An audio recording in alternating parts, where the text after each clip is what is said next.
ሰሞኑን በአማራ ክልል አደገኛ ጦርነት ተደርጓል። ከፍተኛ የፋኖ አመራሮች መገደላቸው የተገለጸ ሲሆን ከባህር ዳር እጅግ ልዩ ሰበር መረጃ ደርሶናል፣ በዝርዝር ይቀርባል።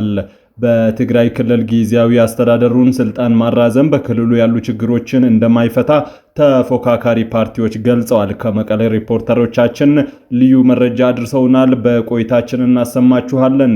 የኢጋድም መልእክተኛ የሱዳን ቀውስ ዓለም አቀፍ ይዘትን ይዟል ብሏል። የበርሊን ጉባኤም እርዳታ ለማሰባሰብና ውጥረቱን ለማርገብ ይረዳል ተብሏል። በህገወጥ እርድ ምክንያት 179 ተቋማት ላይ አስተዳደራዊ እርምጃ ተወስዷል። ውድ ቤተሰቦቻችን በዛሬው ቆይታችን እነዚህንና ሌሎችንም ሀገር አቀፍ ቀጠናዊና ዓለም አቀፍ መረጃዎችን በዝርዝር ወደ እናንተ እናቀርባለን። ለቤቱ አዲስ የሆናችሁ ሰብስክራይብ በማድረግ የደወል ምልክቷን በማብራት የቤቱ አባል ትሆኑ ዘንድ በታላቅ ትህትና እንጋብዛለን። በቅድሚያም የዕለቱን የቢዝነስ ዘገባዎች አስቀድመን ወደ ዝርዝር ዘገባዎቹ እናልፋለን። አብራችሁን ቆዩ። በኢትዮጵያ ንግድ ባንክ አንድ የአሜሪካን ዶላር 153 ብር ተገዝቶ 156 ብር ከ1 ሳንቲም ይሸጣል። ፓውንድ ስተርሊንግ 202 ብር ከ1 ሳንቲም ተገዝቶ 206 ብር ከ2 ሳንቲም የሚሸጥ ሲሆን የአውሮፓ ዩሮ 179 ብር ከ3 ሳንቲም ተገዝቶ 182 ብር ከ9 ሳንቲም ይሸጣል። የስዊዝ ፍራንክ 190 ብር ከ3 ሳንቲም ተገዝቶ 194 ብር ከ1 ሳንቲም እየተሸጠ ነው። የኩዌት ዲናር 490 ብር ከ3 ሳንቲም ተገዝቶ 500 ብር ከ1 ሳንቲም ይሸጣል። የቻይና ዩዋን 22 ብር ተገዝቶ 22 ብር ከ4 ሳንቲም የሚሸጥ ሲሆን የተባበሩት አረብ ኤምሬቶች ድርሃም 41 ብር ከ6 ሳንቲም ተገዝቶ 42 ብር ከ5 ሳንቲም ይሸጣል። የሳውዲ ሪያል 40 ብር ከ7 ሳንቲም ተገዝቶ 41 ብር ከ6 ሳንቲም እየተሸጠ ነው። በህገወጥ እርድ ምክንያት 179 ተቋማት ላይ አስተዳደራዊ እርምጃ ተወሰደ።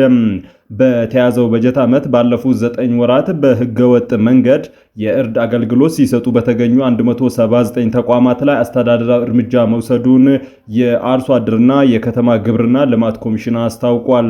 ተቋሙ እርምጃው የተወሰደባቸው ንጽህናው ባልተጠበቀና ባልተፈቀደ ስፍራ እርድ በመፈጸማቸው እንደሆነ ገልጿል። የኮሚሽኑ ኮሚሽነር ዶክተር ጸጋ ለማም ማንኛውም ተቋም ለበዓላትም ሆነ ለሌሎች ዝግጅቶች እርድ ሲፈጽም በቄራዎች ብቻ መሆን እንዳለበት አስረድተዋል።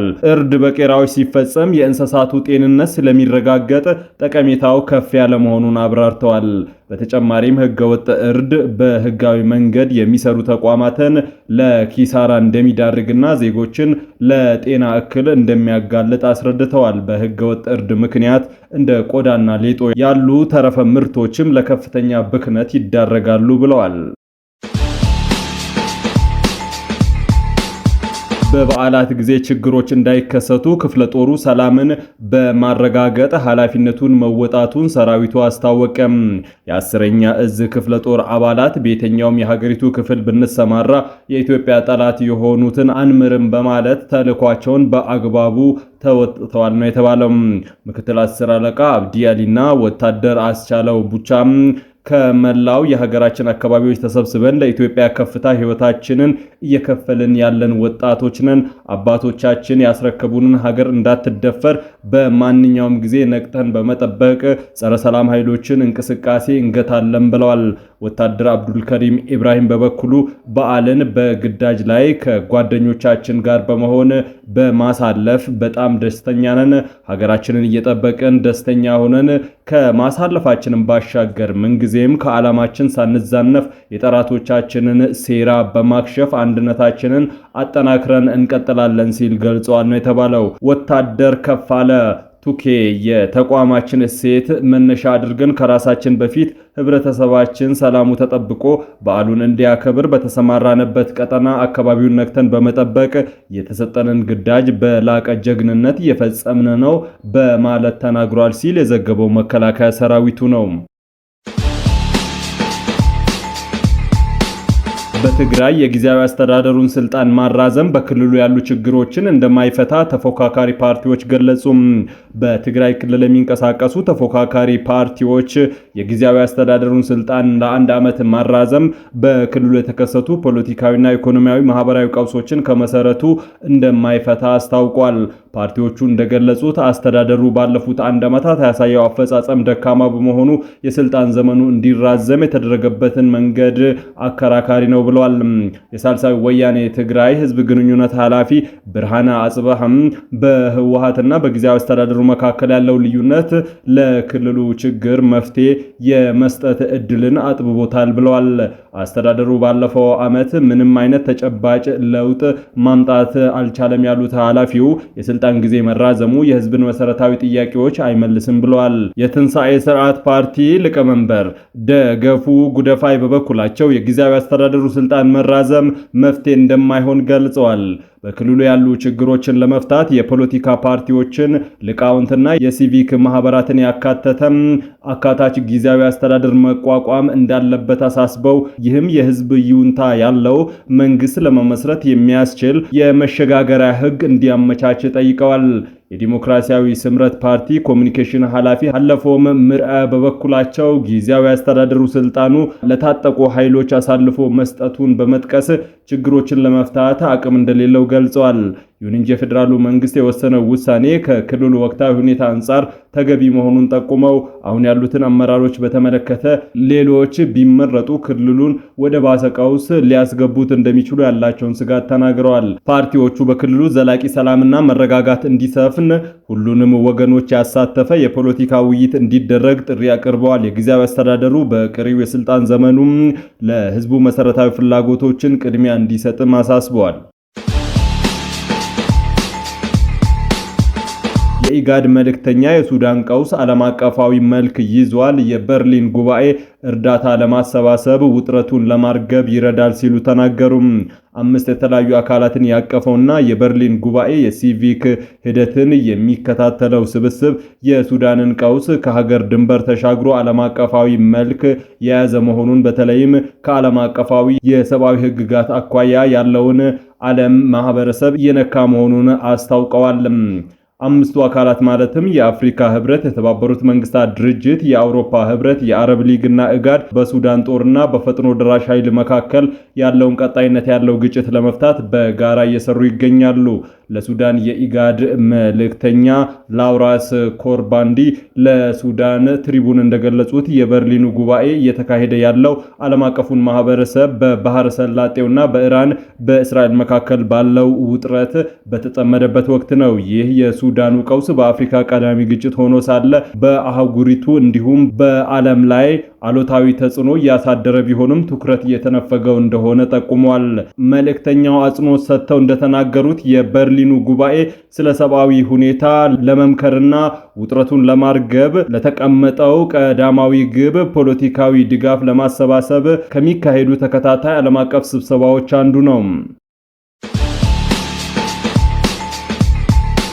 ዳሽን ቢራ አክሲዮን ማህበር ትንሣኤ በዓልን አስመልክቶ ለ5 አንጋፋ አርቲስቶች ቤት ሰርቶ አስረከበም።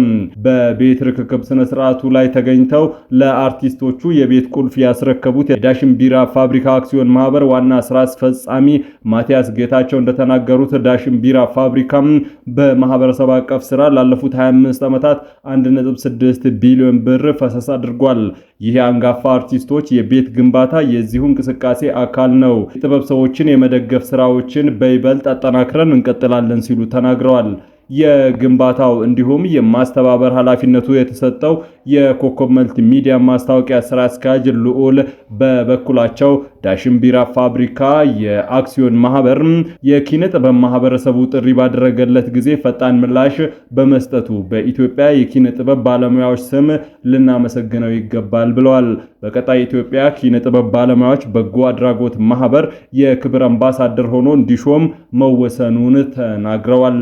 በፕሮጀክቱ የ5 አንጋፋ አርቲስቶች የጭቃ መኖሪያ ቤት በዳሽን ቢራ ፋብሪካ አክሲዮን ማህበር ሙሉ በሙሉ ፈርሶ የተገነባ ሲሆን ሙሉ የቤት ዕቃዎችም እንደተሟሉላቸው ተነግሯል።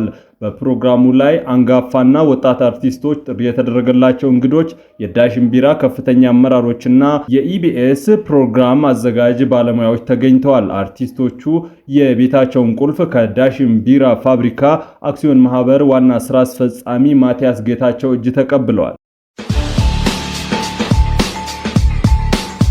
ሰርገኞችን አሳፍሮ ሲንቀሳቀስ የነበረ ተሽከርካሪ ተገልብጦ የሰው ሕይወት አለፈ። በአሶሳ ዞን ኡራ ወረዳ ሰርገኞችን አሳፍሮ ሲጓዝ የነበረ ተሽከርካሪ በመገልበጡ የሁለት ሰዎች ሕይወት ሲያልፍ በ6 ሰዎች ላይ ደግሞ ከባድና ቀላል የአካል ጉዳት ደርሷል። አደጋው ሚያዝያ 10 ቀን ከቀኑ 10 ሰዓት ገደማ ከአሶሳ ወደ ሆሞሾ በመጓዝ ላይ የነበረ ሲሪኤፍ የህዝብ ማመላለሻ ተሽከርካሪ አምባ 5 ቀበሌ ላይ በመገልበጡ የተከሰተ መሆኑን የዞኑ ፖሊስ መምሪያ አስታውቋል።